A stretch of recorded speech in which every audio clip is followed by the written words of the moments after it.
नमस्कार, स्वागत है आपका। आप देख रहे हैं हमारा खास कार्यक्रम। मैं हूं आपके साथ दिनेश अवस्थी। उत्तर प्रदेश में विधानसभा चुनाव के लिए रोज रोज नए बयान सामने आ रहे हैं। इन्हीं में एक बड़ा बयान सांसद असदुद्दीन ओवैसी के नेतृत्व वाली ऑल इंडिया मजलिस-ए इत्तेहाद मुस्लिमीन यानी कि एआईएमआईएम का आया है। एआईएमआईएम ने शर्त रखी है कि अगर समाजवादी पार्टी यूपी में गैर भाजपा सरकार बनने पर भागीदारी मोर्चे में किसी वरिष्ठ मुस्लिम एमएलए को उप मुख्यमंत्री बनाने को तैयार हो तो उनकी पार्टी और मोर्चे का सपा से गठबंधन हो सकता है। पार्टी के प्रदेश अध्यक्ष शौकत अली ने कहा है कि भागीदारी संकल्प मोर्चा समाजवादी पार्टी के साथ मिलकर चुनाव लड़ने को तैयार है। इससे पहले साल ओबीसी की पार्टी के नेता आसिम बकार ने सभी राजनीतिक दलों को चुनौती देते हुए कहा है कि इस बार के चुनाव में हम उप मुख्यमंत्री पद लेकर रहेंगे। साथ ही उन्होंने यह भी कहा है कि इस बार यूपी में मुस्लिम सीएम या डिप्टी सीएम जरूर बनेगा। आसिम बकार ने कहा था कि अभी तक 5, 6, 7 और 8% वाले मुख्यमंत्री बनते आए हैं, तो 20% वाला मुख्यमंत्री क्यों नहीं बन सकता। हुकूमत में जिसको भी रहना है वो मुसलमानों की नुमाइंदगी से इनकार नहीं कर सकता। ओम प्रकाश राजभर की सुहेलदेव समाज पार्टी समेत 8 दलों के साथ गठबंधन कर चुनाव में उतरे असदुद्दीन ओवैसी का यह दांव उत्तर प्रदेश की सियासत में कितना असर दिखाएगा, ये देखने लायक होगा। तो देखने के लायक तो यह भी होगा कि अगर ओवैसी और ओम प्रकाश राजभर का गठबंधन मुस्लिम को डिप्टी सीएम बनाने का ऐलान करता है तो इस पर मुस्लिम वोटों का क्या कुछ रोक होगा, क्योंकि उत्तर प्रदेश में 20% मुस्लिम वोट इससे पहले ही सत्ता की दिशा तय कर रहा है। समाजवादी पार्टी हो, बहुजन समाज पार्टी हो, इन्होंने मुस्लिम वोटों के दम पर ही सत्ता हासिल की है। तो अब ओबीसी का ये बड़ा दाव है। ओबीसी की तरफ से, एआईएमआईएम की तरफ से बड़ा बयान सामने आया है कि अब की बार अगर समाजवादी पार्टी को गठबंधन करना है, बीजेपी को रास्ते से हटाना है, सत्ता के कुर्सी पर काबिज होना है, तो उप मुख्यमंत्री पर किसी मुस्लिम चेहरे को रखना ही होगा।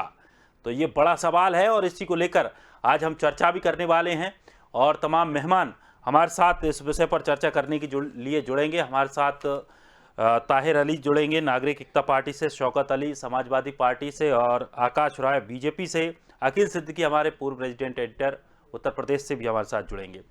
तो अब देखना ये होगा कि इस बयान के क्या कुछ मायने रहेंगे और कितना कुछ समीकरण इससे बनेगा और बिगड़ेगा। क्योंकि सबसे बड़ी बात यह है कि जिस तरह से एआईएमएम के प्रवक्ता ने साफ तौर पर कहा कि जहां 5, 6, 7% जो प्रतिशत जिन लोगों की आबादी है, उन समाज से जो व्यक्ति आगे आता है उसको जब मुख्यमंत्री का चेहरा बनाया जा सकता है, तो 20% जो मुस्लिम वोट है, यानी कि 20% जिसके बलबूते पर बहुजन समाज पार्टी सत्ता की कुर्सी तक पहुंचे, उनमें से अगर किसी व्यक्ति को उप मुख्यमंत्री और मुख्यमंत्री क्यों नहीं बनाया जा सकता। वास्तव में सवाल वाजिब है, लेकिन अब सवाल यह है कि जब असदुद्दीन ओवैसी और ओम प्रकाश राजभर की टीम 8 दलों के साथ, 9 दलों के साथ जब चुनाव में उतरेंगी, तो किस तरह के समीकरण बैठ पाएंगे, किस चेहरे को आगे लाया जाएगा। क्योंकि जैसे कि ओम प्रकाश राजभर साफ तौर पर कह चुके हैं कि जितने भी दलों के लोगों को हम अपनी पार्टी में जो गठबंधन उनका जो उसमें शामिल कर रहे हैं, उसमें जितनी भी जातियों से संबंधित जो वोट कैडर उन्होंने तैयार किया है, उन सबको 5 साल में एक बार मुख्यमंत्री बनाया जाएगा। यानी कि अगर उनकी सरकार बनती है तो 5 साल में उत्तर प्रदेश के अंदर 5 मुख्यमंत्री बनाए जाएंगे। अब अभी तक तो 5 मुख्यमंत्रियों की बात चल रही थी, लेकिन अब सवाल है कि मुख्यमंत्री की बाद में अब उप मुख्यमंत्री की बात जब एकदम छिड़कर आई है, तो इससे कहीं ना कहीं वोट प्रभावित होगा। और दूसरी बात, जो अन्य दल हैं जो मुस्लिम वोटों पर निर्भर हैं, जिनको लगता है कि मुस्लिम वोट या दलित वोटों के साथ दोनों को लेकर के अगर वो आगे चलें और सत्ता की रास्ता उनका साफ हो जाता है, तो उनके लिए कहीं ना कहीं इस बयान से अड़चनें पैदा होंगी। क्योंकि अगर मान लीजिए इसमें समाजवादी पार्टी या ओबीसी दोनों मिलकर तैयार हो जाती हैं, रजामंदी हो जाती है, तो मुस्लिम वोट बैंक फिर कहीं ना कहीं एक तरफ ज्यादा झुक जाएगा, जिससे कि और दूसरे दलों को इससे नुकसान संभव है।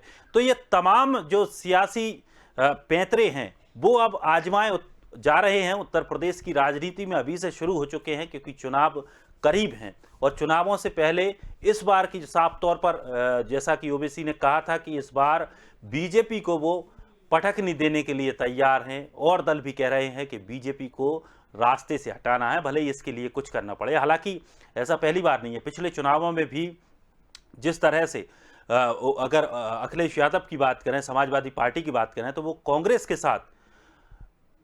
के साथ राहुल गांधी के साथ मिलकर आगे आए, लेकिन उसके बावजूद भी हालांकि उनको सफलता नहीं मिल पाई। लेकिन कोशिश पूरी विपक्ष की एक तरफ से ये है कि जैसे भी हो मिलकर चुनाव लड़ा जाए और बीजेपी को रास्ते से साफ किया जाए।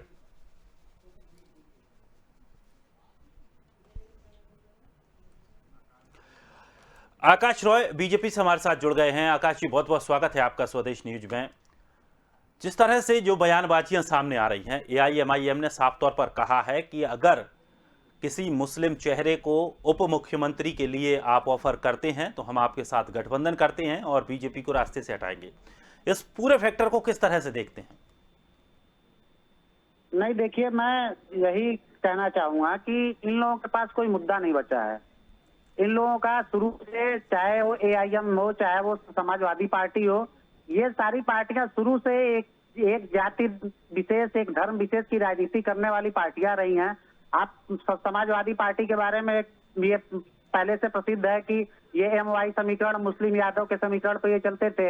इस बार इनको कहीं ना कहीं लग रहा है कि इनका जो वोट बैंक है मुस्लिमों का भी खिसक सकता है वैसी के आने से। तो ये आपस में इन लोगों का जो बयानबाजी चल रही है, जो कुछ भी ये नहीं, लेकिन आकाश जी तैयारी तो सब पार्टियां करती हैं, जातिगत समीकरणों को सभी पार्टियां साधती हैं। नहीं, निश्चित तौर पे देखिए, भारत की राजनीति में जाति एक सत्य है और इसको कोई नकार नहीं सकता है। लेकिन सिर्फ और सिर्फ एक जातिगत, आप अभी इनकी लिस्ट उठा के देखिए समाजवादी पार्टी की, अभी इन्होंने 36 जिलों में अपने जिला अध्यक्ष नियुक्त किए हैं, उसमें सिर्फ एक छत्री बिरादरी के हैं और बाकी जितने लोग हैं वो सिर्फ मुसलमान और यादव। तो जब आप अन्य जातियों को प्रतिनिधित्व ही नहीं देना चाहेंगे तो अन्य जाति के लोग आपसे कैसे जुड़ेंगे? और भारतीय जनता पार्टी, हमारा जो फोकस है वो विकास का मुद्दा हमारे पास है। हमने 4.5 साल में उत्तर प्रदेश की जनता के लिए जो काम किए हैं, उन विकास के मुद्दों पे भारतीय जनता पार्टी चुनाव लड़ रही है और अन्य मुद्दे हमारे लिए गौड़ हो जाते हैं। हाँ, रही बात जातियों की, तो निश्चित तौर पर ये हमारा मानना है कि हर जाति की भागीदारी होनी चाहिए और ये भारतीय जनता पार्टी सुनिश्चित करती है कि हम सभी जातियों को, सभी धर्मों को लेके चले। आप उत्तर प्रदेश में देखिए, हमारे केंद्र की कैबिनेट में देखिए, हर तबके के लोग उसमें उनको स्थान मिला है और यही 2022 के चुनाव में उत्तर प्रदेश में भारतीय जनता पार्टी करने जा रही है। बिल्कुल करने जा रही है, लेकिन बीजेपी के साथ भी अब एक समस्या है ना कि बीजेपी के साथ अल्पसंख्यक समुदाय इतनी ज्यादा संख्या में नहीं जुड़ता है। नहीं, बहुजन समाज पार्टी ने ब्राह्मण का सम्मेलन शुरू कर दिया है। नहीं, देखिए, ये क्या है कि एक पूरे देश में एक बहुत पहले से हमारे जनसंघ की जब स्थापना, उस समय से लेके एक भ्रम की स्थिति पैदा की गई बीजेपी के बारे में, अल्पसंख्यकों में खास करके। लेकिन वो कहीं ना कहीं वो भ्रम की स्थिति अब टूट रही है। लोग भारतीय जनता पार्टी में आप उठा के देखिए, हमारे पास अल्पसंख्यक मोर्चा है, हमारे पास हर जिले में उसके जिला अध्यक्ष हैं। उसके अलावा जो हमारी यूनिट, जिस प्रकार से मेन बॉडी हमारी भारतीय जनता पार्टी की काम करती है, उसी प्रकार से अल्पसंख्यकों के लिए भी हमने मोर्चे बनाए हुए हैं। उसमें लोग जुड़ रहे हैं भारी संख्या में। हमारे उत्तर प्रदेश सरकार में मंत्री हैं मोहसिन रजा जी, क्या वो आप केंद्र की सरकार में देखिए मुख्तार अब्बास नकवी साहब मंत्री हैं। उसके अलावा हमारे राष्ट्रीय प्रवक्ताओं की लिस्ट उठा के देखेंगे तो आप साजिया इल्मी जी हैं। उसके अलावा सैयद जफर इस्लाम है, शाहनवाज हुसैन जी हमारे सबसे पुराने प्रवक्ताओं में हैं, वो बिहार की कैबिनेट में मंत्री हैं। तो ये कहना कि मुसलमान भारतीय जनता पार्टी के साथ नहीं जुड़ा हुआ है, हाँ, ये निश्चित तौर पर एक भ्रम की स्थिति पैदा की गई उन लोगों के बीच और एक ऐसा हवा बनाया गया कि बीजेपी आ गई तो मुसलमानों का ये कर देगी, मुसलमानों का वो कर देगी। लेकिन हमारे लिए ये सब मुद्दे कहीं उसमें ही नहीं है। हमारे लिए सिर्फ और सिर्फ लोगों का विकास, चाहे वो किसी भी तबके का व्यक्ति हो, किसी भी धर्म का हो, किसी भी समुदाय का हो, हम डेवलपमेंट करना चाहते हैं। ताहिर सिद्दीकी जी भी हमारे साथ जुड़ गए हैं, अध्यक्ष नागरिक एकता पार्टी के हैं। ताहिर साहब, बहुत बहुत स्वागत है आपका स्वदेश न्यूज में। आप तक मेरी आवाज पहुंच पा रही है?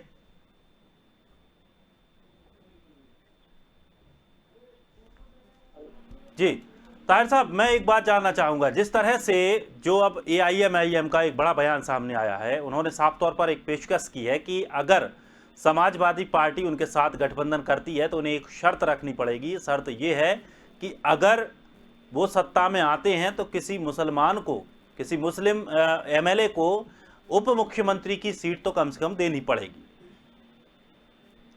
तो जी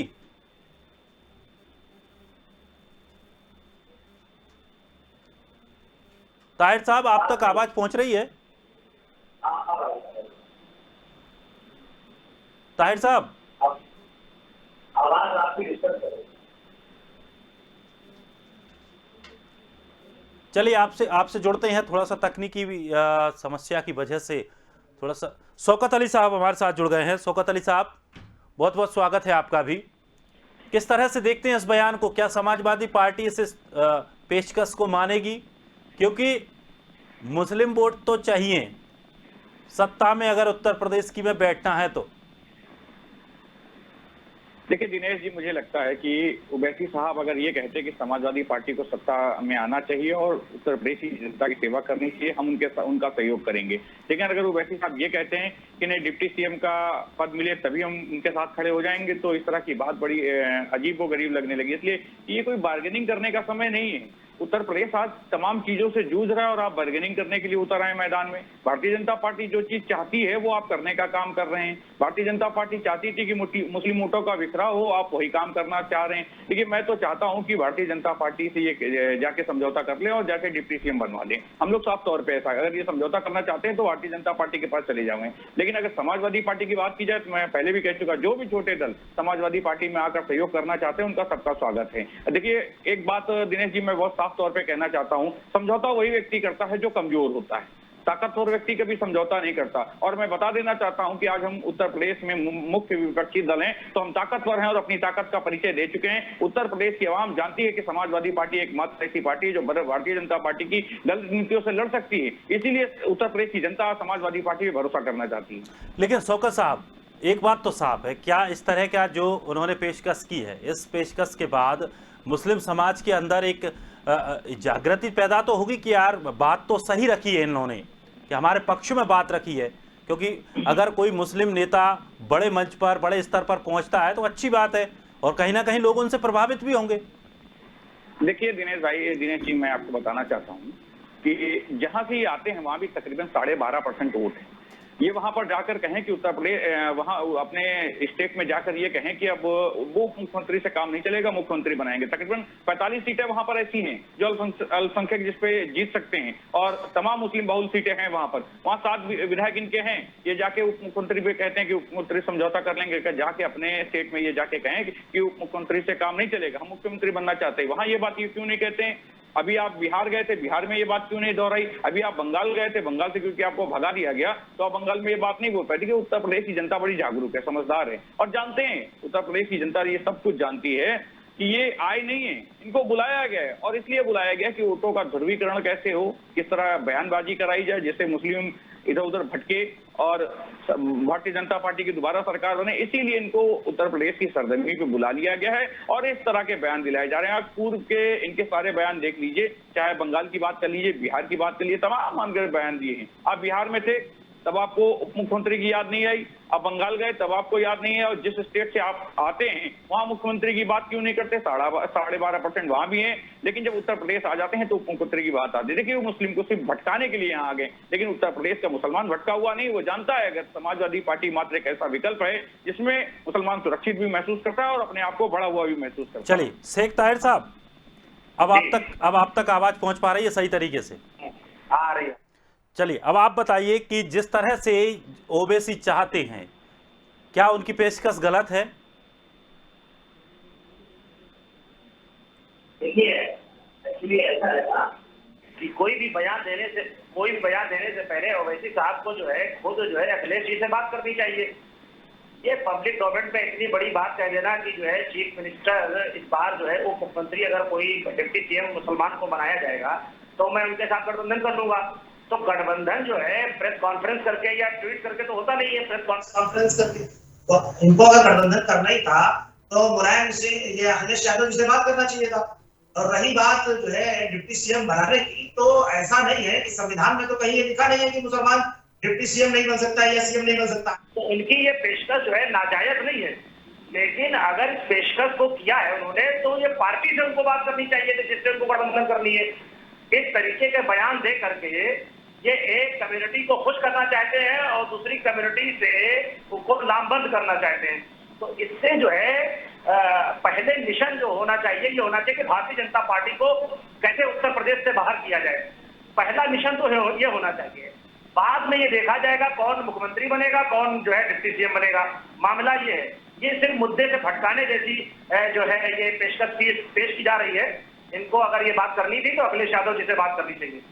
चलिए, अखिल सिद्दीकी भी हमारे साथ जुड़ गए हैं। अखिल, इस पूरे बयान को किस तरह से देखते हैं? उत्तर प्रदेश की सियासत में किस तरह का ये महत्व रखता है ये बयान, क्योंकि आप वहां पर इस पूरे घटनाक्रम को बड़े करीबी से देख रहे हैं। देखिए, निश्चित तौर पे दो बातें हैं।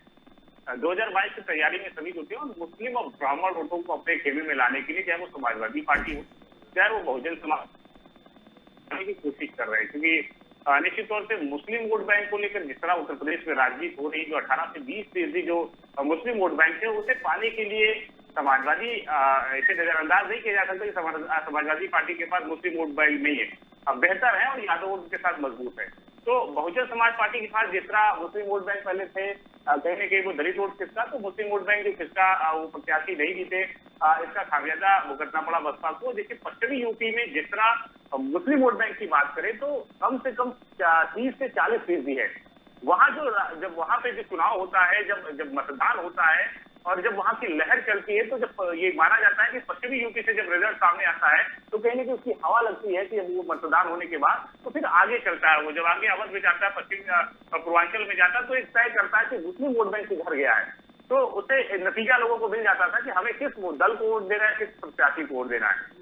2014 का इतिहास उठाइए, समाजवादी पार्टी जब बहुमत में आई थी, जब मुजफ्फरनगर में जब दंगे हुए थे तो वहां पर रोड को ध्रुवीकरण हुआ था, सत्ता बदल गई थी। तो निश्चित तौर पे जो मुस्लिम वोट बैंक था वो एक तरफा समाजवादी पार्टी के खेमे में आया था 2014 के चुनाव में। जबकि जो जाट वोट बैंक थे वो पूरी तरीके से लोकसभा चुनाव में भारतीय जनता पार्टी की तरफ चला गया था। वो पूरा इतिहास वहां का बदल गया, वहां का पूरा समीकरण बदल गया था। लेकिन निश्चित तौर पे 2017 के इतिहास को उठाइए तो इतिहास में देखिए कि जो पश्चिमी यूपी में जो बहुजन समाज पार्टी और समाजवादी पार्टी अपनी गढ़ मानती थी कि वहां का कहीं ना कहीं मुस्लिम वोट बैंक हम खेमे में हमारे आ जाएगा, लेकिन वहां पर बदलाव हुआ। वहां पर मुस्लिम वोट बैंक चला तो, लेकिन जब ओवैसी की एंट्री हुई वहां पर तो कहीं ना कहीं फर्क डाला। बहुत से ऐसे सीट थे जहां पर जमानत भी जब्त हुई है, 5,000 से अंदर ही उनसे प्रत्याशी वोट पाए। बहुत से वो 10 से 15,000 रुपए। कुछ सीटें ऐसे हैं, 4 से 5 सीटें जो रही है जो वहां पर 40 से 50 वोट पाए, इसे भी नजरअंदाज नहीं किया जा सकता। यानी ये माना जा सकता है, अभी भी माना जा सकता है कि जो मुस्लिम वोट बैंक है पश्चिमी यूपी में, वो कहीं ना कहीं वैसी को ये पता है, एमआईएम को ये पता है कि हमारा घर वहां बन सकता है। मुस्लिम वोट बैंक जो वहां से 30 से 40% है, उसे हम अपने खेमे में अगर ले आते हैं, वहां मेहनत सरकार में डाल सकते हैं। जो अभी दौरे चले हैं वो ऐसी वहां पर जो पहुंचे हैं, जो उनकी रैली आप देखिए, उनकी जो दौरे देखिए, जो उनकी काफिले निकले हैं, इसको लेकर कहीं ना कहीं समाजवादी पार्टी और बहुजन समाज पार्टी और जो अन्य दल है वो चिंता में जरूर है, उसे नजरअंदाज नहीं किया जाता। सूत्र बताते हैं, मैं अपनी सूत्र बताऊं कि अखिलेश यादव से यानी समाजवादी पार्टी से और एमआईएम के बीच में बातचीत भी चल रही है। ऐसा नहीं कि बातचीत नहीं चली, जो ये बयान सामने आ गया कि वो गठबंधन करते हैं, अगर हमको एक डिप्टी सीएम देते हैं मुस्लिम चेहरा तो हम गठबंधन कर लेंगे, ऐसे कोई बयान एमआईएम की तरफ से नहीं आ सकता है, न समाजवादी पार्टी की तरफ से। कहीं ना कहीं अंदरूनी में बातचीत भी चल रही है, जो कहीं ना कहीं वो ऑफिशियली अभी नहीं हो पाई है, अभी चर्चा का विषय है। देखिए, राजभर जो निकल के भारतीय जनता पार्टी के जो कैबिनेट मिनिस्टर रहे हैं, वो जब उनको हटाया गया तो एक अलग मोर्चा उन्होंने बनाया और बीजेपी के खिलाफ, बीजेपी में रहते हुए उनके खिलाफ बोलते रहे, और उसके बाद वो छोटे दल को साथ लिया और एमआईएम को साथ लेकर उन्होंने प्रदेश भर के दौरे शुरू कर दिए। ओम प्रकाश का साथ देना है। देखिए, पश्चिमी यूपी में वैसे अगर कहीं कहीं मजबूत होते हैं अगर, तो हम पूर्वांचल में मजबूत होते हैं, तो कहीं ना कहीं वोट बैंक यानी कम से कम हम 30 से 40 विधानसभाओं पर असर डालेंगे। अगर 20 से 25 विधानसभाओं में अगर असर डाल दिया राज्यभर में, और वैसे भी अगर इन जो छोटे दल मिले हैं, तो कहीं ना कहीं नुकसान समाजवादी पार्टी का और बहुजन समाज पार्टी का होगा, ये सबको पता है। समाजवादी पार्टी भी अब चाहती है कि अगर वैसी से हमारे संबंध हो जाते हैं, गठबंधन हो जाता है, क्योंकि आपने इंटरव्यू में अखिलेश यादव ने कहा था कि हम केवल कांग्रेस और बहुजन समाज पार्टी से हम गठबंधन नहीं करेंगे। यहाँ तक उन्होंने ये भी कहा था कि हम अपने चाचा शिवपाल से गठबंधन कर लेंगे, उनके पार्टी से गठबंधन करेंगे, हम वर्ग से नहीं करेंगे, लेकिन हम गठबंधन करेंगे। तो गठबंधन को लेकर जिस तरह अखिलेश यादव का बयान है, इससे पता है कि हम कहीं ना कहीं जो छोटे दल है, चाहे वो हमारे दुश्मन भी हो, उन्हें हम साथ लेंगे, लेकिन मायावती से गुरेज है और चलो राफा है। बिल्कुल अकील। और इन दोनों चीजों से जो मुलाकात या जिस तरह का जो बयानबाजी आई है, इससे तो एक चीज अब ये साफ हो रही है कि या तो ओबीसी को साथ लेना पड़ेगा, ओबीसी को साथ नहीं लेंगे तो उसका सीधा सीधा फायदा बीजेपी को जाएगा।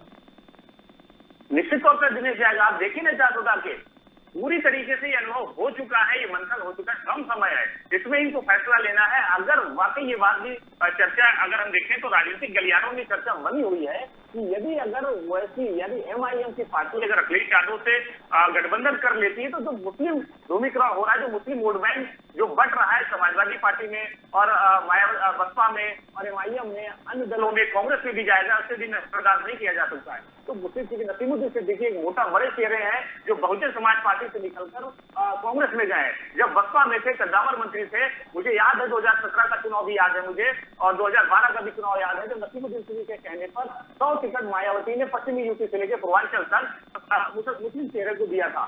हालांकि बहुत बड़ी हार हुई थी, उसमें नहीं हो पाया था, लेकिन मुस्लिम चेहरा पश्चिमी यूपी में बुंदेलखंड में अच्छा बड़ा चेहरा है नसीमुद्दीन सिद्दीकी, तो मुस्लिम वोट बैंक है, तो कांग्रेस के पास भी जाएगा। तो ऐसे में तो अभी बटा हुआ है, लेकिन अगर वैसे पश्चिमी यूपी में अपना काम कर रहे हैं, वही पुराने विधानसभाओं से लड़ रहे हैं, हालांकि अभी तो अपने देश प्रदेश में देखें तो 800 सीट पे वो नहीं लड़ पा रहे हैं ठीक से, लेकिन उत्तर प्रदेश में 100 सीटों को लड़ने की बात कर रहे हैं। अगर वो 100 सीटों पे लड़ते हैं तो 20 से 25 सीटों पे अगर असर डालते हैं तो नुकसान समाजवादी पार्टी और बहुजन समाज का होगा। हालांकि अखिलेश यादव जानते हैं इस बात को लेकर अंदरूनी बैठक भी चल रही है, बातचीत भी चल रही है। यहाँ के जो अध्यक्ष, प्रदेश अध्यक्ष है, जो जिम्मेदार कार्यकर्ता है, जिम्मेदार अधिकारी, उनसे बातचीत चल भी रही है। निश्चित तौर पर अगर वैसे उनके साथ आ जाते हैं तो समाजवादी पार्टी कहीं ना कहीं मजबूत होगी। और जो बसपा ब्राह्मण टिकट पर जो खेलना चाह रही है, दलित टिकट पर जो खेलना चाह रही है, कार्ड पर खेलना चाह रही है, वो कहीं ना कहीं माइनस पर होगा, क्योंकि दलित वोट बैंक जो है वो 2017 की हर बात करें या 2014 में लोकसभा की बात करें, निश्चित तौर पे सबसे ज्यादा दलित वोट बैंक जो है वो बीजेपी के पास गई है। बीजेपी उस खेमे को, उस कौम का वोट लेने के लिए बड़े बड़े कार्यक्रम आयोजित कर रही है। राष्ट्रपति भी उसमें शामिल हो रहे हैं, प्रधानमंत्री भी शामिल हो रहे हैं, उत्तर प्रदेश से लेकर दिल्ली से लेकर हर राज्यों में देखिए दलित वोट बैंक को लेकर उनके बड़े पूर्वजों को देखिए कार्यक्रम लग रहे हैं, योजनाएं बन रही है। तो इसका कहीं ना कहीं बड़ा असर देखने को इस चुनाव में 2022 बिल्कुल अखिल। और मुझे लगता है कि अगर ये गठबंधन होता है तो इसके बाद जो एआईएमआईएम पे एक धब्बा लगा हुआ है कि ये बीजेपी की बी पार्टी है, तो वो टैग भी कहीं ना कहीं हटेगा। टैग कौन सा दिनेश, आप ये सोचिए बोलते आप जो है बीजेपी की पार्टी है, आप कभी है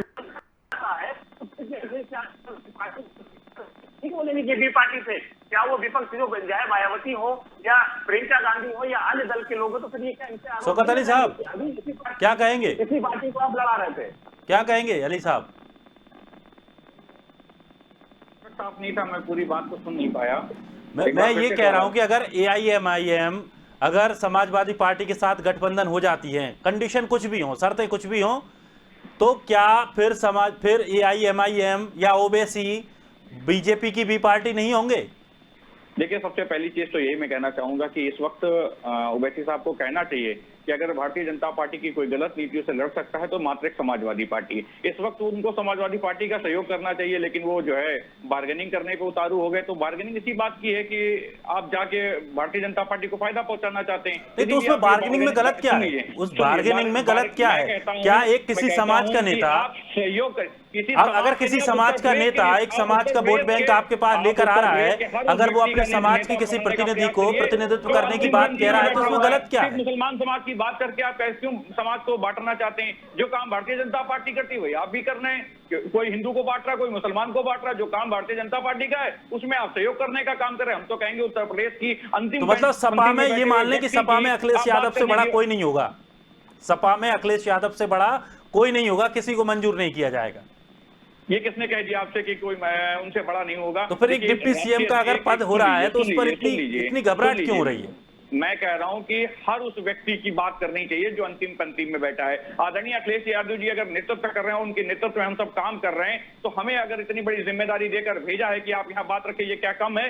और उत्तर प्रदेश में अगर कोई कहने यहाँ शौकत अली नहीं बैठ सकते, यहाँ कोई और बैठ सकता है, ओवैसी साहब कहें शौकत अली को अलग से बिठाया जाए, ये कौन सी बात होती? अरे बात रखने के लिए कभी शौकत अली आएंगे, कभी मनीष यादव आएंगे, कभी कोई तीसरा आएगा, तो बात तो कोई ना कोई रखेगा ना। तो जो बात आज कहनी चाहिए तो ओवैसी साहब को वो नहीं कहना चाह रहे, जो बंटवारे की राजनीति, जो हिंदू मुसलमान की राजनीति भारतीय जनता पार्टी करती हुई ओवैसी साहब कह रहे हैं। मैं तो ये कहना चाहूंगा कि ओवैसी साहब को सद्बुद्धि देनी चाहिए इस वक्त कि वो आके कहें कि आज उत्तर प्रदेश में जरूरत है समाजवादी पार्टी को और हम उनके साथ खड़े हैं बगैर कोई बार्गेनिंग के। बहुत सारे छोटे दलों ने सहयोग किया है, क्या उन्होंने कोई बार्गेनिंग की? नहीं की।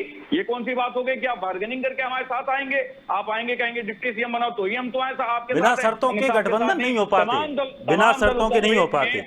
ये राहुल गांधी की पार्टी नहीं है कि मजबूरी है, यहाँ मजबूरी अब आपकी होगी। यहाँ कांग्रेस नहीं है ये कि कांग्रेस की मजबूरी है कि कुछ नहीं है तो कुछ तो मिल जाए। जो काम भारतीय जनता पार्टी इनसे करवा रही है वो बखूबी करते हैं। कौन मना कर रहा है इनको?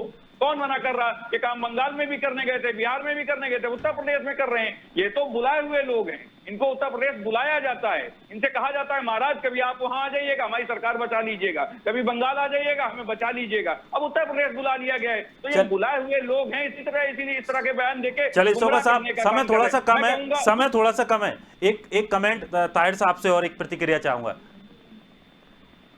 इनसे पूछिए कि 2017 के चुनाव में और 2019 के चुनाव में कौन आया था कि भारतीय जनता पार्टी को इतनी बड़ी जीत मिली? और जो ये शायद आपको जानकारी कम है, शायद आपको जानकारी कम है। उत्तर प्रदेश में भी लड़े थे चुनाव, 38 सीटों पे चुनाव लड़े थे, शायद आपकी जानकारी कम है। सुनिए ना, इनसे पूछिए देश में लोकसभा क्यों नहीं लड़ते हैं? आप पूरे भारत में चुनाव क्यों लड़ते हैं? यहाँ विधानसभा, इनके मतलब की जहाँ विधानसभा चुनाव होती है, अरे पूछिए ना, भारत में और बहुत सारे स्टेट है, वहाँ कितनी बार गए डिप्टी सीएम की मांग करने के लिए? बताइए मुझे, भारत में तमाम और स्टेट है, वहाँ वैसे सब कहाँ गए डिप्टी सीएम की मांग करने? ये जहाँ माहौल खराब करना हो, जहाँ भारतीय जनता पार्टी की अपनी सत्ता बचाने की जरूरत हो, वहाँ ये लोग बुला लिए जाते हैं। चलिए महाराज आपकी कुर्सी डगमगाई हुई है, हम आपको सहयोग करने आ गए कि भारतीय जनता पार्टी 350 सीटों के साथ रिपीट करने जा रही है। महाराज आपकी जानकारी अधूरी है। मैं कह रहा हूं कि तमाम और देश में स्टेट हैं, वहां कहां बुलाया आपने इनको? वहां भी बुला लेते, वहां क्यों नहीं जाते? इनको बिहार बंगाल उत्तर प्रदेश नहीं दिखता है क्या? और कोई स्टेट नहीं दिखता है? और देश नहीं दिखता है? देश में लोकसभा भी चुनाव हुए थे महाराज। अरे आपकी जानकारी का उत्तर प्रदेश में 38 सीटों पहले भी चुनाव लड़े थे, तो ये जनता ने आपका दिखा दिया कि वो अभी जिला पंचायत में आप सबने देखा है किस तरह उत्तर प्रदेश की जनता ने आपको जवाब दिया है। अरे अगर इतनी हैसियत थी, इतनी हिम्मत थी तो जनता के बीच आते, जनता के बीच आते। जनता ने आपको जवाब देने के क्या काम किया? तमाम बीडीसी, तमाम प्रमुख, तमाम प्रधान, तमाम जिला पंचायत आपके हारे, जनता का सहयोग समाजवादी पार्टी था, इसलिए समाजवादी पार्टी जीती। और आने वाले 22 में फिर आपको जवाब मिल जाएगा। हम चौथे चुनाव में बोरिया बिस्तर बच जाएगा आप लोगों का। चलिए, घबराहट तो बीजेपी को भी हो रही है अगर गठबंधन हो गया। सबसे ज्यादा जो ये बोरिया बिस्तरा की बात कर रहे हैं, भारतीय जनता पार्टी के जो प्रवक्ता है उनको समझना चाहिए कि इस वक्त जो है भारतीय जनता पार्टी सबसे ज्यादा घबराई हुई है। और अगर वो घबराई ना होती तो लगातार दिल्ली से लखनऊ में नेता ना आ रहे होते। और भारतीय जनता पार्टी चलने वाली पार्टी है। अब सभी बड़े नेताओं को चुनाव लड़ाने की तैयारी भी कर रही है बीजेपी को डर तो है। जिस तरीके से गुंडागर्दी का मुझे नहीं बता सकते हुई है, इस मुद्दे पर भारतीय जनता पार्टी को जवाब नहीं दे पा रही है। उनका बोरिया बिस्तरा खुद गोल होने वाला है। अब वो सोचती है कि कहीं ऐसा ना हो कि कोई मजबूत अगर गठबंधन हो जाएगा तो उत्तर प्रदेश के अंदर बदलाव आ जाएगा। रही बात वैसी बात की, मैं आपको बता देना चाहता हूँ कि अखिलेश यादव जी ने समाजवादी पार्टी ने तो 17 में भी गठबंधन किया, 19 में भी किया, क्या आसरा हुआ?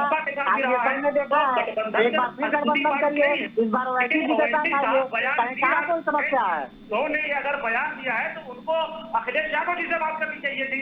और जिस तरीके से पब्लिक डोमेन में और मीडिया में ये बात कह देते हैं कि डिप्टी सीएम और सीएम बनाना चाहिए, तो इससे जो है वहां की स्थिति पैदा होती है।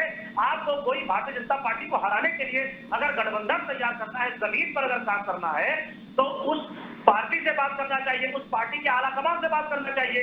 आप इस तरीके से जब बात करते हैं तो आप जो है गठबंधन नहीं करना चाहते, ऐसा महसूस होता है। और रही बात वो डिप्टी सीएम और सीएम की बात करते हैं, हैदराबाद में 9 सीट 10 सीट लड़ते हैं।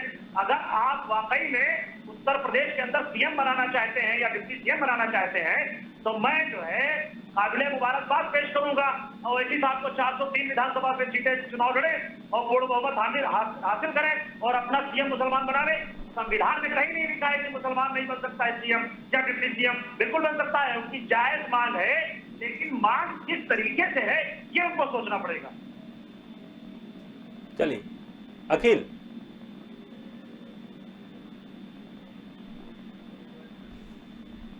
लगता है अखिल जी आप तक आवाज पहुंच रही है। चलिए शौकत अली साहब,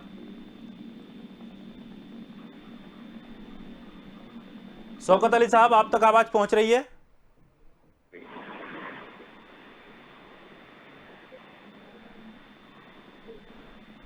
शौकत अली साहब जी, अब बात जब चल रही है, शर्तों की बात हो रही है, ताहिर साहब ने भी यही कहा कि शर्तों के बिना कोई काम हो तो ओबीसी का स्वागत है और अगर शर्तों के साथ आएंगे तो उनको नहीं लेना चाहते। अब आप ये बताइए कि मजबूरी किसकी है? देखिए, एक बात मैंने शुरुआत में ही दोहराई थी कि कमजोर व्यक्ति समझौता करता है, ताकतवर व्यक्ति कभी समझौता नहीं करता। और उत्तर प्रदेश में हम मुख्य विपक्षी दल हैं, इस बात को हमने साफ तौर पे पहले भी कहा और फिर कहा। और देखिए, तमाम उत्तर प्रदेश के छोटे दल आए हैं और उन्होंने समाजवादी पार्टी को सहयोग करने का संकल्प किया। तमाम लोगों ने हम लोग साथ गठबंधन किया, लेकिन किसी ने ये शर्त नहीं रखी कि हमें जो है विधायक बना दीजिएगा, हमें मुख्यमंत्री बना दीजिएगा, हमें मंत्री बना दीजिएगा या हमें एमएलसी बना दीजिए। इस तरह की शर्त किसी ने नहीं रखी। पहली चीज ये कि किस तरह उत्तर प्रदेश की जनता को राहत देने का काम किया जाए, किस तरह भारतीय जनता पार्टी की गलत नीतियों से उत्तर प्रदेश को बचाया जाए, इसका संकल्प लेकर तमाम लोग आए। समाजवादी पार्टी में गठबंधन किया है, तमाम लोग आके सहयोग कर रहे हैं। ये बात अगर ओवैसी साहब भी कहते हैं कि नहीं हम आपके साथ खड़े हैं और पहले आप उत्तर प्रदेश को बचाइए, भारतीय जनता पार्टी की गलत नीतियों से बचाइए, उनके भ्रष्टाचार से बचाइए, भारतीय जनता पार्टी की सरकार की महंगाई से बचाइए, उत्तर प्रदेश को तमाम चीजों से मुक्ति दिलाने का काम करिए, उत्तर प्रदेश को बढ़ाने का काम करिए, तो उनका स्वागत किया जाता है। लेकिन एक बात जब आ जाती है कि वो बार्गेनिंग करने पर तैयार हो जाते हैं तो ये बात एकदम स्पष्ट हो जाती है। ताहिर साहब ने भी एक बहुत अच्छी बात कही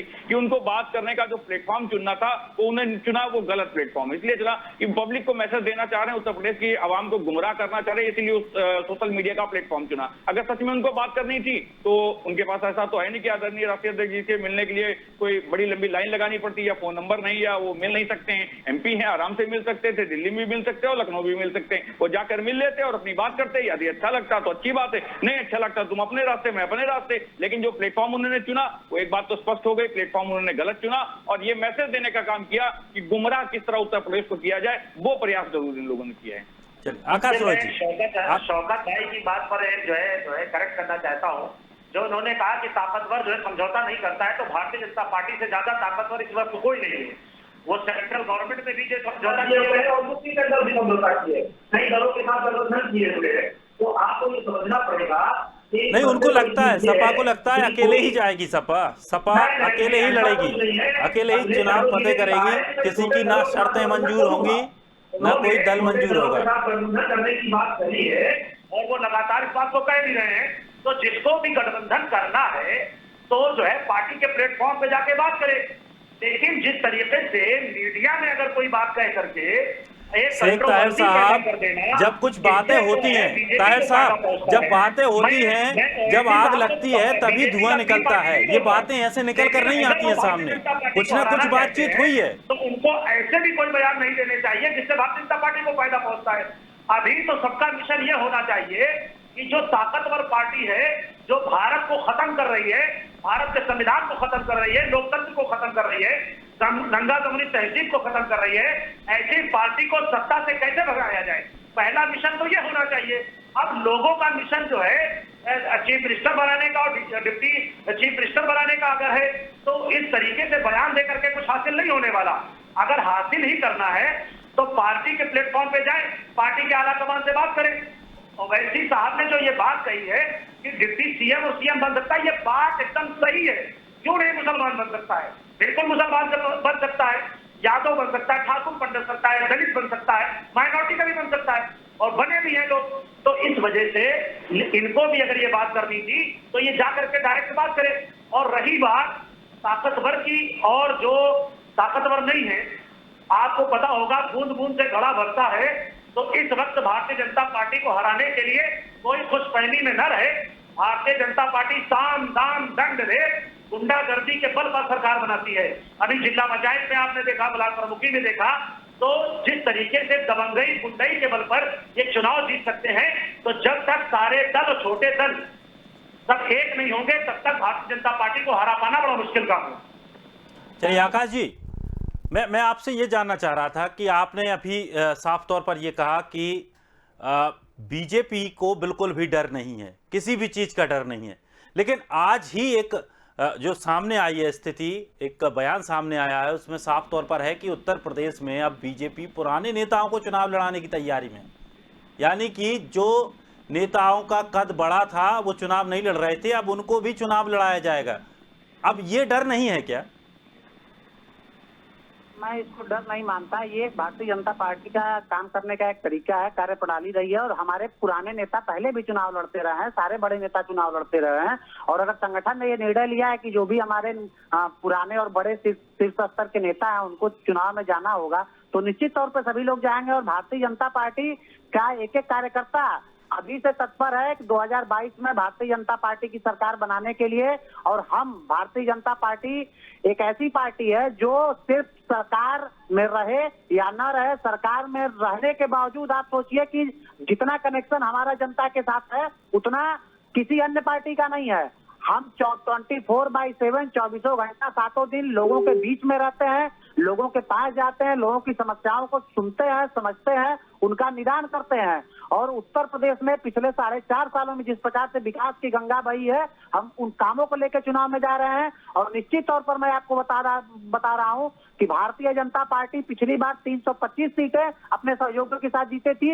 इस बार हम लोग 350 का आंकड़ा पार करेंगे। और उत्तर प्रदेश की जनता ने यह मन बना लिया है कि ऐसी सरकार दोबारा रिपीट होनी चाहिए, क्योंकि जहाँ पे न अपराधियों का कोई खौफ हो, न गुंडों का कोई खौफ हो, न यहाँ पे भ्रष्टाचार हो, विकास हो, सड़कों का जाल फैले, बिजली की व्यवस्था में सुधार हो, ऐसी सरकार चाहिए जो हमारे लिए काम करे। और उस पर हम लोग खरे उतरे हैं और दोबारा उत्तर प्रदेश में हम फिर सरकार बनाने जा रहे हैं। रही बात इनके गठबंधन की, और ये लोग 2017 में भी अखिलेश जी ने गठबंधन किया कांग्रेस पार्टी के साथ, 2019 में बुआ बबुआ एक हो गए, लेकिन क्या हसर हुआ ये सबने देखा है। इसलिए इनको जिससे गठबंधन करना है ये इनका अपना मामला है, ये गठबंधन करें ना करें, करके चुनाव लड़ें, जैसे इनको लड़ना है ये चुनाव लड़ें। भारतीय जनता पार्टी दोबारा सरकार बनाने जा रही है, इसके लिए भारतीय जनता पार्टी का ऐसे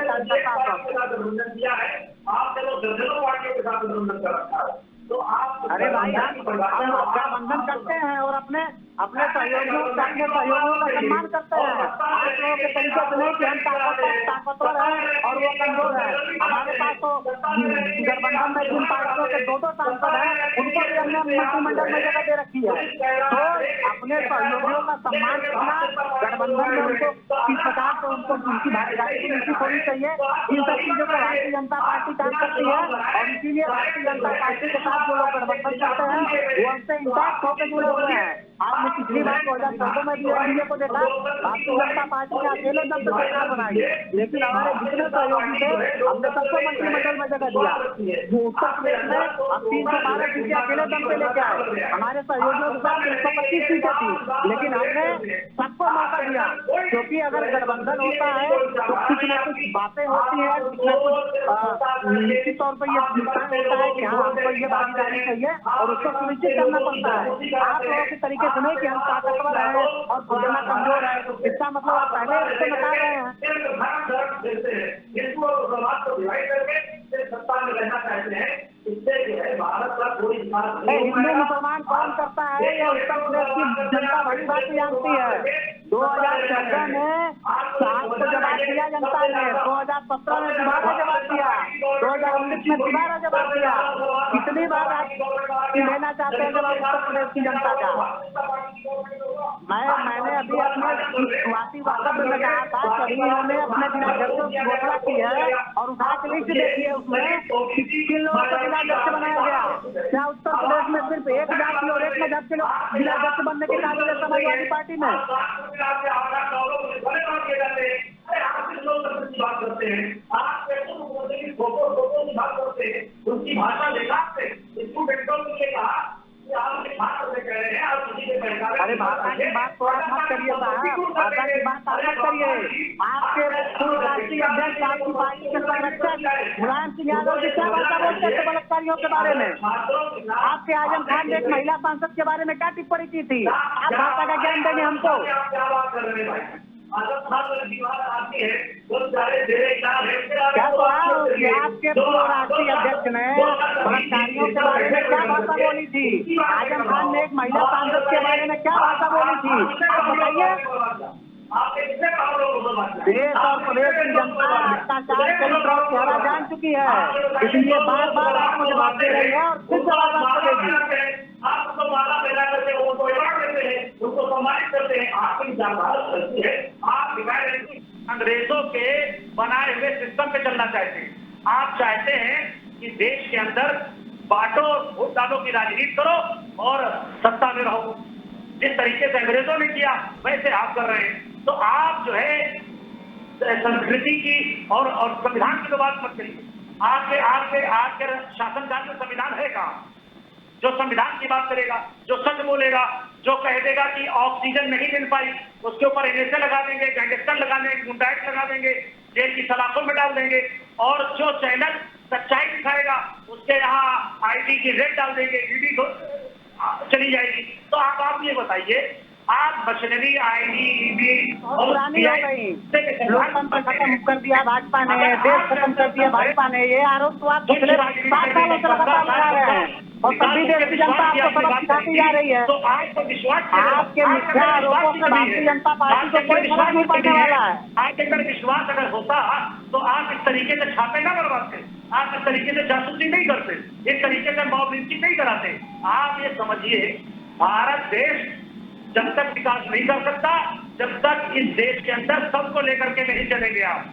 जो अरे आपके कहने से विकास हुआ कि नहीं हुआ ये नहीं माना जाएगा। ये जनता को तय करने दीजिए, जनता को तय करने दीजिए। पूर्वांचल के लोगों से पूछिए कि विकास क्या होता है, बनारस के लोगों से पूछिए, गोरखपुर के लोगों से पूछिए, आप गांव में जाइए लोगों से पूछिए कि बिजली कैसा 18 घंटे उनको मिल रही है। विकास क्या होता है जनता आपको बताएगी। आप कौन होते हैं तय करने वाले? बताइए, आपकी सरकार ने कहा कि ऑक्सीजन से एक व्यक्ति नहीं मरा। बताइए, भारत की जनता हंस रही है इस बयान पर।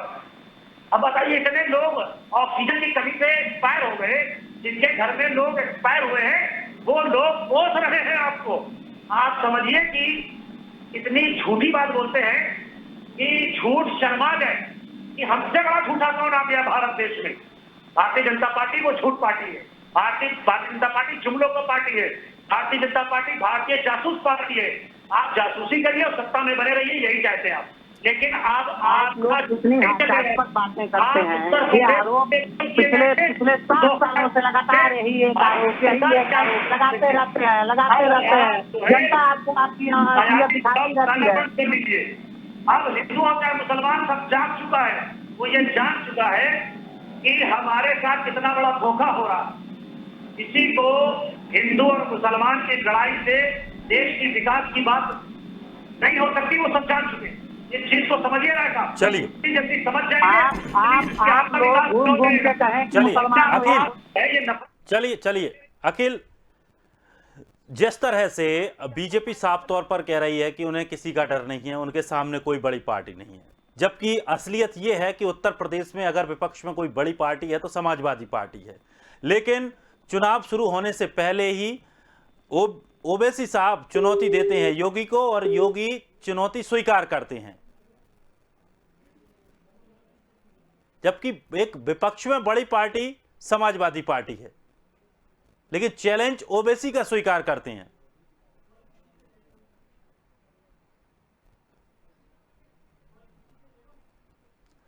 लगता है अखिल आप तक आवाज पहुंच रही है? लगता है संपर्क नहीं हो पाया, दोबारा जुड़ेंगे, हम कोशिश करेंगे। समाजवादी पार्टी से हमारे साथ शौकत अली साहब भी जुड़े हुए हैं। शौकत अली साहब, आप तक आवाज पहुंच पा रही है?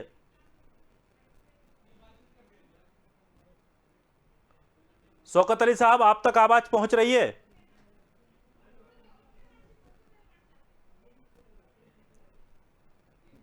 अखिल, आप तक आवाज पहुंच रही है? हाँ बिल्कुल आ रही है दिनेश जी अखिल, मैं ये बता रहा था कि उत्तर प्रदेश में बीजेपी सत्ता में है और विपक्ष में सबसे बड़ा दल समाजवादी पार्टी, जो कि एक चुनौती होना चाहिए बीजेपी के लिए। लेकिन बीजेपी को ओवैसी चैलेंज करते हैं और योगी आदित्यनाथ ओवैसी की चुनौती को स्वीकार करते हैं कि मैं आपकी चुनौती स्वीकार करता हूं। ये क्या सिस्टम है? ये कुछ समझ में नहीं आ रहा है। बहुत सही सवाल दिनेश आपने किया है। निश्चित तौर पे आप यही देखिए कि समाजवादी विपक्ष में मजबूत है, पार्टी के बगल में बैठकर भारतीय जनता पार्टी से सोच दिख रहा है। तो ऐसी है जो छोटी बात में सबसे मजबूत और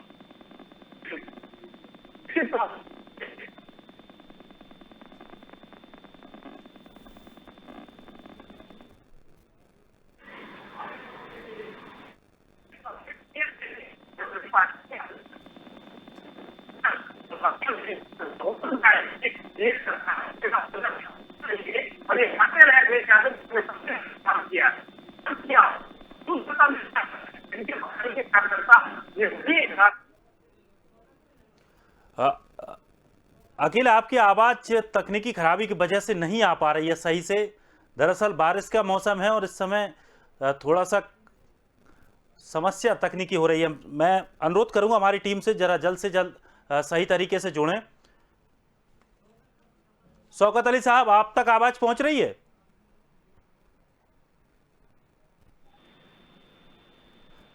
शौकत अली साहब, आप तक पहुंच रही है आवाज? जी आ रही है। शौकत साहब, आप किस तरह से देखते हैं जिस तरह से उत्तर प्रदेश में बड़ा दल समाजवादी पार्टी, लेकिन चैलेंज किसका स्वीकार किया जाता है? ओबीसी का। देखिए दिनेश जी, ये रिश्ता क्या कहलाता है? देखिए दिनेश जी, मैं अभी थोड़ी देर पहले दोहरा रहा था कि उत्तर प्रदेश में ओवैसी साहब आए नहीं, उनको बुलाया गया, इन्विटेशन देके बुलाया जाता है और वो आ जाते हैं। इससे पूर्व में बिहार में बुलाया गया था, फिर बंगाल में बुलाया गया था, बशर्ते बंगाल की आवाम ने उनको वहां से भगाने का काम किया। वो चुपचाप उल्टे पांव वापस आ गए। अब उत्तर प्रदेश आ गए हैं, तो ये जो इनके बयान थे इसी तरह हैं कि वो जो चैलेंज कर रहे थे, कह रहे थे साहब आपने बुलाया और मैं आ गया, अब आप बताइए आपका आदेश जो है उस तरीके से मैं काम करना शुरू कर दूंगा। तो मैं बार बार इस चीज को दोहराता हूं समाजवादी पार्टी का कार्यकर्ता होने के नाते कि उत्तर प्रदेश की आवाम सब कुछ जानती है। किस तरह ओवैसी को बुलाकर वोटों का ध्रुवीकरण किया जाता है, ये उत्तर प्रदेश की आवाम अच्छे से जान चुकी है और उत्तर प्रदेश की जनता इनको जवाब देने का काम करेगी। अभी भारतीय जनता पार्टी के साथी बहुत विकास गिना रहे थे, वो क्योंकि पूर्वांचल से आते हैं, मैं उनसे पूछना चाहता हूँ कि एकमात्र पूर्वांचल एक्सप्रेसवे था जो 4.5 वर्ष हो गए हैं, दिसंबर में हो सकता हो, दिसंबर तक हो सकता हो आचार संहिता लग जाए, और आप मुझे बताइए पूर्वांचल एक्सप्रेसवे बनाना है, विकास की बड़ी बड़ी बातें कर रहे हैं, डींगे मार रहे हैं। बताइए उत्तर प्रदेश की सरजमी पे आपने कहां 5 मेडिकल कॉलेज बनाए? बताइए 5 बड़े कॉलेज कहां पर बनाए? 5 हॉस्पिटल कहां पर बनाए?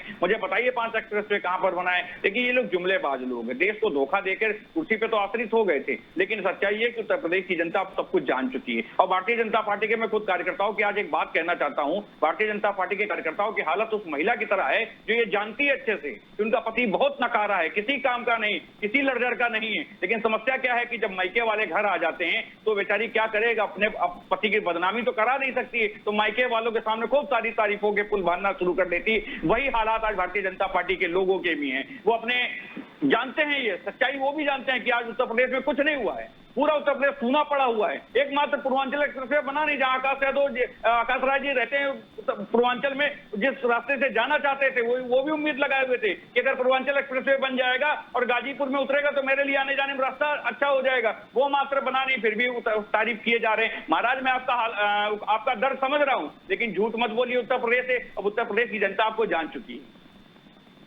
इनको जानकारी का अभाव है कि पूर्वांचल एक्सप्रेसवे 95% उसका काम पूरा हो चुका है और फिनिशिंग का काम बाकी है, और उसको अगस्त तक हम जनता को समर्पित करने वाले हैं। भारतीय जनता पार्टी ऐसी सरकार है जो शिलान्यास भी हम ही करते हैं और लोकार्पण भी हम ही करते हैं। आज के तरीके से आधा अधूरा काम करने वाले हम लोग नहीं है। अब मेट्रो की बात करते हैं, एक आधा अधूरा मेट्रो बना के आप चले गए, इसको भी पूरा हमने किया। आप कानपुर में जाके देखिए, कानपुर मेट्रो का निर्माण कितना तेजी से चल रहा है। आकाश राय जी, मैं आपको बधाई देना चाहूंगा। उत्तर प्रदेश में तमाम जगह आप फीता काटने गए थे, तमाम जगह आप जो है शिलान्यास करने गए थे, तमाम जगह आप नाम बदल रहे थे। अरे महाराज, आपने किया क्या ये उत्तर प्रदेश को आज तक नहीं बताया? बातें करते हैं। मैं उत्तर प्रदेश की जनता से पूछना, उत्तर प्रदेश की जनता को ये जवाब देना चाहता हूँ आपकी तरफ से कि आज उत्तर प्रदेश की जनता स्वयं आपसे पूछती है कि महाराज आपने किया क्या है, ये तो बताइए। उत्तर प्रदेश तो शिलान्यास करने चले गए कहीं दूसरे के काम का, कहीं फीता काट आए। और विडंबना तो देखिए महाराज, एक सज्जन ने इनसे पूछ लिया था कि महाराज आप बार बार कहते हो कि हम इनका नाम बदल देंगे, उनका नाम, नाम से क्या विकास होता? तो इन्होंने जवाब तर्क, दिनेश जी तर्क क्या दिया था कि बाहर से कुछ आक्रांता आए थे, इसलिए हम नाम बदल देते हैं। आक्रांताओं से वो चीजें बनाई। बिल्कुल अरे महाराज सुनिए ना, अरे महाराज थोड़ा धैर्य से सुनिए ना, अरे महाराज सुनिए ना, अरे आपका जिन बाहर आ गया, अभी मैं कुछ बोला नहीं, जिन बाहर आ गया। अरे रुकिए, अभी मैं जिन पे थोड़ा ठंडा पानी डालूंगा, रुक जाइए ना आकाश जी, आकाश जी, अरे आकाश जी, अच्छा बोल लीजिए आकाश जी, आपके सारे जिन पे पानी डाल के ठंडा कर दूंगा 2 मिनट में। आकाश जी, आपका जिन अगर टूट जाए तो मैं कुछ जवाब दे पाऊँ। आकाश जी, आपसे एक बात पूछूं, भागिएगा नहीं जवाब से, मुझे बताइए लखनऊ में स्टेडियम बनाया हो, कौन से आक्रांता से बनाया था? बताइए ना महाराज, पूछिए। उसका नाम बदला गया। मैं पूछना चाहता हूँ, स्टेडियम बना था लखनऊ में, वो कौन से बाहर से आक्रांता आए थे जिन्होंने बनाया और उसका नाम बदल दिया गया? मैं ये पूछना चाहता हूँ आपसे। आप बताइए, ये तो जिद है आपका मजहबी, मजहबी लीजिए ना महाराज, आपके पास कोई जवाब नहीं है। आप हिंदू मुसलमान की राजनीति करने वाले लोगों में पूछना चाहता हूँ, जब प्रेस की जनता को आप अगर उनके नाम पे स्टेडियम का हो जाता है तो आपको क्या समस्या है? आपको पंडित अटल बिहारी वाजपेयी जी की समस्या हो जाती है। महाराज अरे अरे सुन लीजिए आकाश भाई, मैं जानता हूँ आप मजहबी जिन के महारत हासिल है आपको, बहुत सारे जिन निकाल देते हो आप लोग। कभी धर्मांतरण का जिन निकलेगा, कभी नाम बदलने का जिन निकलेगा, आप लोग को इसमें महारत हासिल है, इसमें मैं नहीं जानता। तो पूछ रहा हूँ कि लखनऊ के लाडले कहे जाते थे, लखनऊ के कहते थे अटल जी, अगर उनके नाम पे स्टेडियम का नामकरण हो गया तो उसमें आपको क्या समस्या है? और उत्तर प्रदेश में हॉस्पिटल किसने दिए, ये पूछिए उत्तर प्रदेश की जनता। आप स्टेडियम का नाम बदलते चले जाते हो। जिन्होंने बनाया उत्तर प्रदेश की सरजमीन पे एक शानदार स्टेडियम, आप उसका नाम बदल के जनता को गुमराह करने चले जाते हो। उत्तर प्रदेश की जनता आपसे पूछती है महाराज, अगर नाम बदलने से वो स्टेडियम आपका हो जाए तो रख लीजिए, कोई दिक्कत नहीं, लेकिन ये तो बताइए कि उत्तर प्रदेश में ऐसा शानदार स्टेडियम एक और कहां आपने बनाया? ये भी तो बताइए उत्तर प्रदेश की जनता को कि एक शानदार स्टेडियम हमने और बना दिया और देश की जनता को सौगात देने का काम की, उत्तर प्रदेश की जनता को सौगात देने का काम की, ये भी तो बताइए। इससे भी तो उत्तर प्रदेश की जनता को वाकिफ कराइए। बताना नहीं चाहते हैं, जब आप आंखें खोल के देखेंगे तब आपको पता चलेगा कहाँ कहाँ नए नए काम हो रहे हैं। आप गाजीपुर में चलिए मेरे साथ, देखिए वहाँ पे कितना शानदार स्पोर्ट्स कॉम्प्लेक्स बन रहा है। क्या बात करते हैं आप अभी मेडिकल कॉलेज की बात कर रहे थे, अभी एक्सप्रेस की बात कर रहे थे, सारा जवाब मैंने आपको दिया। आपने मेट्रो की बात की, उसका भी जवाब मैंने आपको दिया। झूठ बोलने से कुछ नहीं होता। उत्तर प्रदेश की जनता के लिए जो काम हो रहा है वो उत्तर प्रदेश की जनता को पता है। नाम बता दीजिए, किसी एक चीज का नाम बता दीजिए, किसी एक मॉडल का नाम बता दीजिए जो चलिए उत्तर प्रदेश के अंदर जो चलिए अखिल एक टिप्पणी आपकी 20 सेकंड। दिनेश, पहले तो समाजवादी पार्टी ने बीजेपी को मौका ही क्यों दे दिया? बीजेपी को मौका दिया, वो नामकरण करे, कुछ भी करे, उसे क्यों तकलीफ हो रही समाजवादी पार्टी को? दूसरी बात, यही समाजवादी पार्टी हर मुख्यमंत्री के कार्यक्रम में, अखिलेश यादव के कार्यक्रम में यही कार्यकर्ता यही जुटे रहते थे, बोलते थे जय जय जय जय अखिलेश, ये जवानी है कुर्बान, यही कुर्बान। यहाँ अगर ये लोग ये सही बातें अपने विकास कार्यों को ले जाके जनता के बीच में हर गांव में अगर गए होते और अपनी सरकार की उपलब्धियों को गिना दी होते ठीक ढंग से, तो कहीं ना कहीं सरकार सत्ता में होती। ये बाहर नहीं जाते। आज नागरिक एकता पार्टी के बगल में बैठ के जोश भर रही है। आने वाली 2-3 दिन के अंदर यही समाजवादी पार्टी के सैकड़ों कार्यकर्ता जिला से ज्वाइन करवाने जा रहे हैं। जमीनी स्तर पर नागरिक एकता पार्टी काम कर रही है और समाजवादी पार्टी ने ही ये विकल्प दे दिया है ये कि वैसी आके अब इनसे गठबंधन करे और इनके अपनी बातें रख रहे हैं। यानी कहीं ना कहीं समाजवादी पार्टी कमजोर हो रही थी। निश्चित तौर पर अगर ये मौका न दिए होते तो आज ना ओवैसी से गठबंधन करना पड़ता इनको, ना ही इनसे बातचीत करनी पड़ती। मुस्लिम वोट सबसे ज्यादा मजबूत है इनके पास में।